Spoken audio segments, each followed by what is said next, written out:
Tonight on KPBS Evening Edition, was it real-time intimidation? The latest witness in the impeachment hearings called out by President Trump. How one tweet is getting so much attention. And putting a price on student safety. Local parents plead with their school district to restore deep budget cuts. They say put their kids at risk. It's just something we have to adapt to.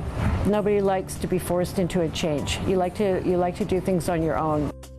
But for one South Bay city, the time for change is now as a new plastic bag ban takes effect. KPBS Evening Edition starts now.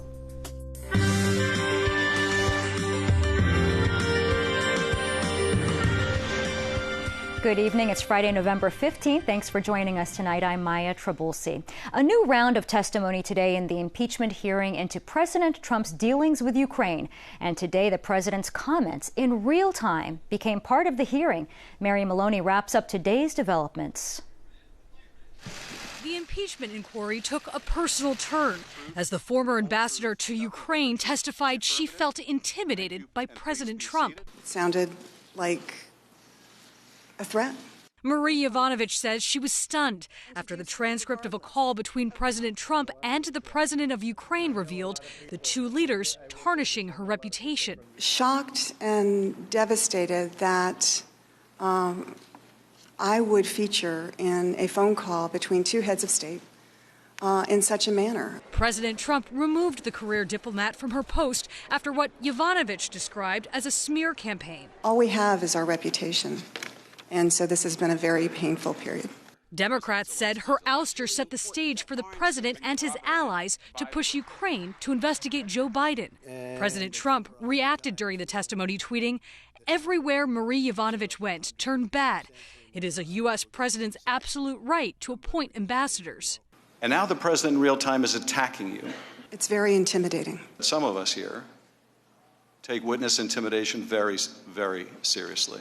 Republicans argued President Trump was well within his rights to recall a sitting ambassador and brushed off the hearing as political theater. It's a disgrace and it's an embarrassment to our nation. She doesn't want to. In Washington, Mary Maloney, KPBS News. Next week, we'll bring 3 more days of testimony from new witnesses. It starts Tuesday, and KPBS will continue to have live coverage on all of our platforms. A longtime ally of President Trump, who also worked on the Nixon campaign, may spend decades in prison. Roger Stone was convicted today of 7 counts related to the Russian investigation. Those charges included witness tampering and lying to Congress. His case involves his pursuit of Russian-hacked emails damaging to Hillary Clinton's 2016 campaign. Stone will be sentenced in February. President Trump reacted by saying the verdict shows a double standard for his allies. Here in Southern California, we're learning more about the lives taken in a deadly school shooting. One was identified today as 15-year-old Gracie Ann Mühlberger. Tina Patel updates us from Santa Clarita. Gracie Mühlberger is one of the students who died after the shooting at Saugus High School Thursday morning. Her death and that of a 14-year-old boy have affected so many in this community. Many are in pain and disbelief. We never thought it would happen here, but you're not immune to it. Teachers helped get students to safety after the shooting. Many are being called heroes today, but some tell us they're angry they were put in that position. We didn't sign on to protect kids from bullets, to protect them from harm, to bury them. That puts us in a role that we should never have to do. Christine Hurst says there needs to be change on a national level, though tragedies like this will keep happening. 15-year-olds should not have access to guns. There's no reason silencers should be on the market. AK-15s are weapons of war and murder. They should not be publicly accessible. Yvette Mojica, who had classes with the gunman, says she never noticed any issues with him. But she says schools also need to do more to identify students who might be going through things and need help with their mental health. Yes, it's about weapons. Yes, it's about gun control, but it's also about the mental state that teenagers are in during this time period. And that was Tina Patel reporting. Police say while the shooting was planned, the victims were not intentionally targeted, and they still don't have a motive for the shooting. And campus safety was the issue behind a long and loud school board meeting in Vista last night. Parents packed the meeting, which lasted into the early morning hours. They were hoping to reverse some tough budget cuts. Despite hearing concerns about fewer resource officers and counselors, the board voted 3-2 to stick with their plan. Earlier this month, the budget was trimmed by $10 million, and parents say that puts students at risk. My fear is that in light of recent events, especially, that we are creating the recipe in Vista for more unfortunate outcomes. The Vista School Board says despite the cuts, it will continue to look for ways to bring in more funding. Members say there's a chance the money could be restored in the coming weeks. New details on a security threat that played out this week in North County. Bonsall High School officials say a student made a specific threat to shoot up a school event on Wednesday. Sheriff's deputies responded and detained the boy. They say they did not find any weapons on him, but did remove firearms from his home. Late this afternoon, President Trump restored the rank of San Diego-based Navy SEAL Eddie Gallagher. Gallagher was demoted when he was acquitted of most charges in a war crimes case related to his service in Iraq. He was found guilty of posing for photos with a dead body. President Trump had advocated on Gallagher's behalf during the case. And we have new developments today in the alleged human smuggling case involving several local Marines. KPBS military reporter Steve Walsh is live at Camp Pendleton with an update. Steve? Well, that's right, Maya. This case first became public back in July when 16 Marines were arrested from their formation up here at Camp Pendleton on July 25th. 8 of those Marines have been charged with human smuggling. We found out today that the rest were charged in a separate case involving drugs. Now, this was a month before this case happened back in June. That one started in June. This was a month before 2 Marines were arrested by Border Patrol for human smuggling. The question today was whether or not arresting those Marines in front of their battalion tainted the process somehow. A video of the arrest emerged last week showing NCIS arresting these Marines in front of the 800 Marines in their battalion. The judge in the case of Lance Corporal Jose Garcia, he asked whether or not the jury was now tainted or that the witnesses may now not come forward because of this action here in front of being arrested in front of their in front of the other Marines. The jury talked to the commander. He said that it was not. This is despite the fact that there was a mass arrest designed for shock and awe, according to Marine Public Affairs. Now, if the judge rules that there is unlawful command influence, some Marines could see reduced sentences or other Marines could go free. Reporting from in front of Camp Pendleton here, Steve Walsh, KPBS News. Thanks for that report, Steve. A Guatemalan family of 7 is being allowed to stay in the U.S. while they pursue their asylum case. They had been sent back to Mexico as part of the Trump administration's Remain in Mexico program, even after they expressed fear of returning there. The ACLU of San Diego filed a lawsuit alleging the family had been denied the right to see a lawyer. This case could have huge ramifications for the entire Remain in Mexico program. Another hearing in the case is scheduled for next month. A major developer has new plans to build homes in North County, and today some area nonprofits backed a ballot measure that would give the project the green light. KPBS reporter Priya Sridhar explains. The battle over Newland Sierra developing land in North County rages on. Last year, the County Board of Supervisors approved a development proposed by the San Diego real estate developer that would bring more than 2,100 homes to an area near Escondido and San Marcos. But the project is highly controversial. Opponents say it will destroy the area's rural character. They gathered more than 100,000 signatures to force the project onto the March 2020 ballot. We have a motto in Twin Oaks Valley. It's called Keep Twin Oaks Valley Rural. Today, the Chicano Federation, a nonprofit dedicated to underserved communities, announced its support of the project. It says Newland Sierra has promised to allocate 10% of the homes to affordable housing. Most of the homes in the development would cost between $500,000 and $900,000, with some near $400,000. San Diego has a housing crisis, and this development could really help to address that. And not just for housing, but this development will also create hundreds of jobs for San Diego and for working families. If approved, the project would be complete in 7 years. Priya Sridhar, KPBS News. You've likely seen street repairs taking place across the county, but what you are about to see is a repair gone wrong. Here's iNews Source reporter Natalie Rocha. Drivers on Brant Street in Bankers Hill could see there was an issue. The newly paved road had a chunk of pavement missing the size of an SUV. Workers had paved around a parked Jeep rather than tow it. Eventually, a city contractor patched the hole. Complaints about paving work are far from rare in San Diego. An iNews Source review of pavement repair issues in the city's Get It Done app found at least 50 reports of street or alley problems over a recent 6-month period. Pavement engineer John Harvey says repeat repairs can sometimes cause quality issues. He says it's typically the responsibility of government officials to monitor for that, not the contractors who do the work.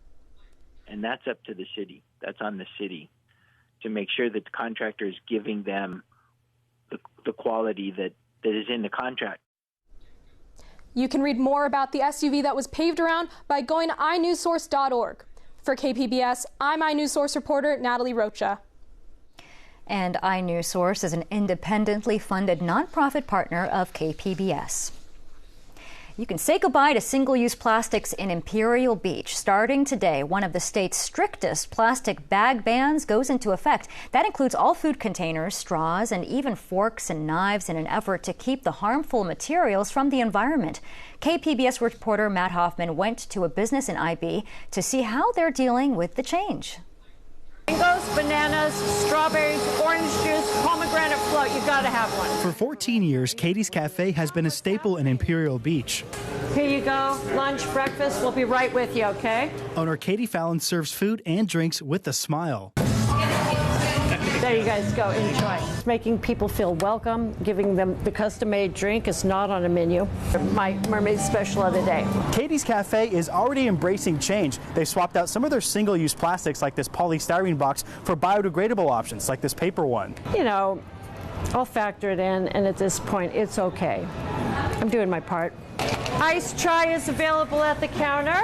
Fallon switched to paper straws a while back, and in the months leading up to the ban, she got paper cups, bags, and just got these new paper to-go boxes. I just got these, and I just got my new ones of these, and now I don't even like these. So I have just a few left. Fallon says switching to biodegradable products is more expensive, but it won't break her business. It's just something we have to adapt to. Nobody likes to be forced into a change. You like to do things on your own. New special smoothies coming up. And she says customers have not complained about the new paper products. So the customers really don't notice. They don't think about it, and that's not. They didn't come in to hear about my woes of turning to paper. They may notice a slight change to the menu, though. I haven't raised my prices in a long time, so I bumped them up a little bit. But nothing on the menu is over $10. Acai. Katie's Cafe still has some one-time use plastic, including to-go utensils. Well, I haven't quite gone there yet, so I still have plastic. But she's working to change that and hopes others will too. I hope people, can embrace it, the smaller businesses. It is hard. It is hard just being in business, but you got to look at something else that you can save money on. Matt Hoffman, KPBS News. If you want it to feel a little bit more like fall, changes are coming. San Diego might see some rain in the next few days. Lauren Rainson has our weekend forecast. We're hanging on to those clouds closer to the coast. That's cooling us down just a bit. This is not doing a thing to help out our abnormally dry conditions, but changes are right around the corner. As we head through December, that's when our wet season should really ramp up for us. We do have a little bit of rain to speak of in that forecast. We will get to our extended outlook coming up. We will remain dry through the overnight in the metro with a low of 56. Just a few passing clouds, lows ranging from the 40s to the 50s. We'll get back to all of that sunshine. Grab the shades. Will be another toasty one. Widespread highs in the 70s and the 80s. As high pressure continues to build into our northeast, that's only going to whip up that strong offshore flow. Since it's warm, we're turning breezy again. Conditions are dry. That's only going to elevate that fire potential, especially in Southern California this weekend. We're going to keep a close watch on those conditions. You have to go into the Oregon-Washington coasts before you see any substantial rainfall. Just wait, though. As we get to our extended outlook, sunshine, sunshine, sunshine. Tuesday night to Wednesday, there comes the rain along the coast. That's going to cool down our temperatures as well. We'll take you inland with sunshine to dominate these next several days. We're pushing the lower 90s come Sunday. Monday highs will flirt near 90. What a change Tuesday night and into Wednesday. That trough will work its way through, bringing about the rain, cooling us to the lower 60s. Into the mountains will be quite breezy, much cooler by this weekend. Sunshine will prevail early to the middle of next week with some chilly temperatures. And into the desert with sunshine, we're going to keep that forecast dry and toasty as always. Reporting for KPBS News, I'm meteorologist Lauren Rainson. Back to you. And are you ready to check out the largest Starbucks in the world? Well, here it is. Check it out. It's in Chicago. The building is 5 stories high and sits along the city's famous Magnificent Mile. Starbucks is calling the shop a roastery because customers can check out different stages of the brewing process and explore the world of coffee. 200 employees work there, and customers can also buy specialty foods and, get this, cocktails. California's unemployment rate fell to a new record low, while here in San Diego County, the jobless rate rose slightly last month. The state rate now stands at 3.9%. That's adding 23,600 non-farm payroll jobs in October. While the county is now at 2.8, that's up a tick from 2.7. The decline locally is being attributed to a drop in farm jobs. And now let's dive into some of the other headlines this week with our Friday Business Report. We're here with Miro Kopik, co-founder of Bottom Line Marketing and marketing lecturer at SDSU. Thanks for joining us, Miro. Thanks, Maya. Let's start with your area of expertise, especially shopping. As the holidays approach, a major local mall has some big changes on the horizon. Tell us what's happening with Fashion Valley Mall. Fashion Valley is making its first makeover since the big makeover in 1997 where they added the second story. What they're trying to do is make sure that both for tenants and for visitors, the mall experience is far better. Fashion Valley has over 200 stores. 50 stores of those 200 are only San Diego exclusive stores. That means they rely on Fashion Valley for most of their income. And so the Simon companies, who are the owners of the 50% owners of the mall and operate the mall, they are really looking to transform all the malls they have worldwide. They have over 230 properties. Fashion Valley is a major regional mall. It gets a lot of traffic from Mexico, and it is the super luxury mall. So it has anchor stores like Bloomingdale's, Neiman Marcus, and Nordstrom's, plus very exclusive shops like Louis Vuitton. So they get traffic, but they want people to stay longer. There's going to be more restaurants, and it's going to be a much better experience. Fashion Valley and these mall operators have to compete against the Amazons of the world as we're going into the holiday shopping window. And I understand the shops will be staying open during the construction as well. Yes. And then in consumer prices, we saw a spike recently, and gas prices played a part in that. Can you tell us what else is at play here? Yeah, it's, the economic data is so crazy in the last few months, but the consumer price index for the last month went up 0.4%, which would suggest almost a 5% inflation rate, which is very unusual for the last 25 years, where we've had a very low inflation rate environment. Driving that was gas prices first and foremost. As we saw last month, there was a big spike in gas prices. Secondly, medical costs. Third, dining out. The downside and the yellow flags that are kind of signaling here is not only we do have a good, robust economy and low unemployment, but the manufacturing sector is in contraction. Services are slowing down in terms of their growth. And then the trade war with China, which was really optimistic last week to possible resolution, this week took a turn for the worse. This means that on December 15th, new tariffs will go into effect.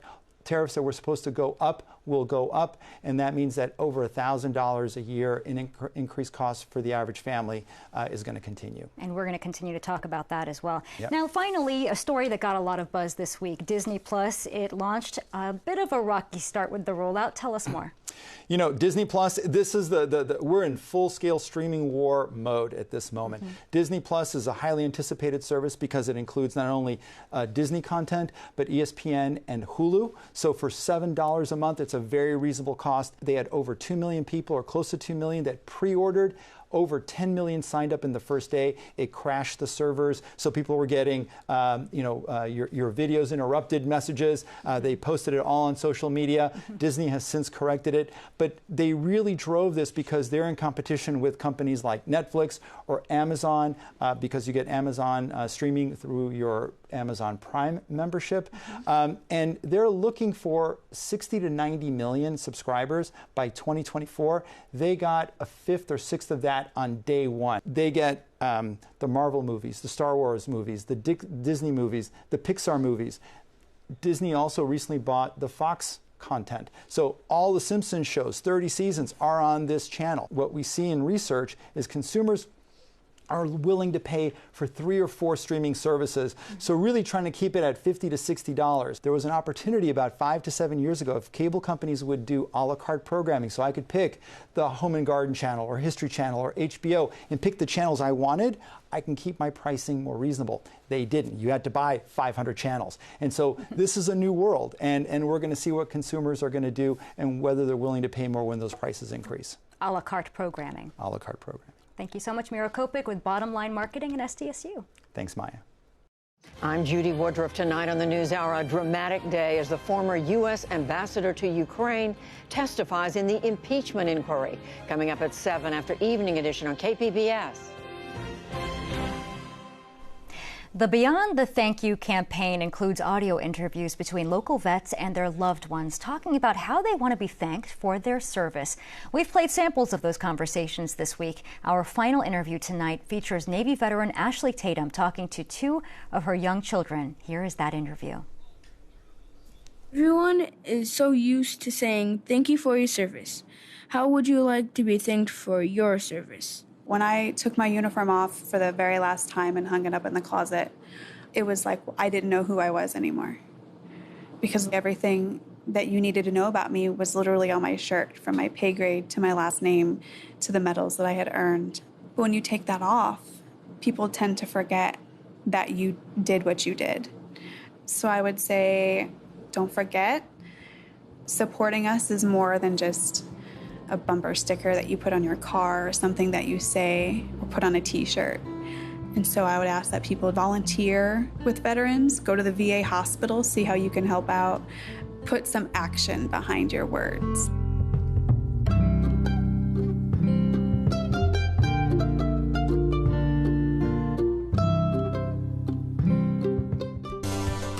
A startling number of police officers with criminal records. The fate of 700,000 Dreamers under DACA rests with the Supreme Court, and how wildfire survivors cope with PTSD. Join us for the KPBS Roundtable tonight at 8:30. All right, get your popcorn ready. There are a number of new films opening this weekend, including Martin Scorsese's The Irishman. KPBS cinema junkie Beth Accomando is here to help you sort out the good from the bad. The Irishman marks a return to form for director Martin Scorsese. He's back with Robert De Niro and Joe Pesci from Goodfellas and working for the first time with Al Pacino. Hiya, Frank. This is Jimmy Hoffa. Yeah. Glad to meet you. Well, glad to meet you, too, even if it's over the phone. Some have complained about the youthening CGI effects used in the film, but when it's applied to this top-notch cast, you quickly forget the gimmick and just enjoy the performances. This isn't just your best bet for the weekend. It's one of the best films of the year. You're going to build a car to beat Ferrari with a Ford. Correct. Ford versus Ferrari serves up a fascinating true story. And how long did you tell them that you needed? 200-300 years? 90 days. The film is less about those famous brands of the title and more about the 2 men, car designer Carroll Shelby and driver Ken Miles, who designed and raced the Ford that would challenge Ferrari at the 1966 Le Mans in France. The film is well acted and compelling in its portrait of all the players, but it doesn't quite put you in the driver's seat and make you feel the grease in the pit. An engrossing true story provides the basis for the report, and it begins with a question. Why did the CIA torture people, lie about it, and then hide it from history? After 9/11, everyone was scared it might happen again. We need to stop attacks in the future, and we are in whatever business it takes to get the job done. The film and actor Adam Driver as Daniel Jones bury their heads in millions of pages of documents to try and deliver the answer. The film is earnest and impassioned as it serves up a story people need to be more familiar with. And finally, an epic true tale about the warrior queen of Jhansi. But the film plays like an afternoon school special to inspire young girls. Nothing about this film feels authentic or lived in, but I'm glad it opened my eyes to this warrior woman from India's past. Beth Accomando, KPBS News. And you can find tonight's stories on our website, kpbs.org/evening edition.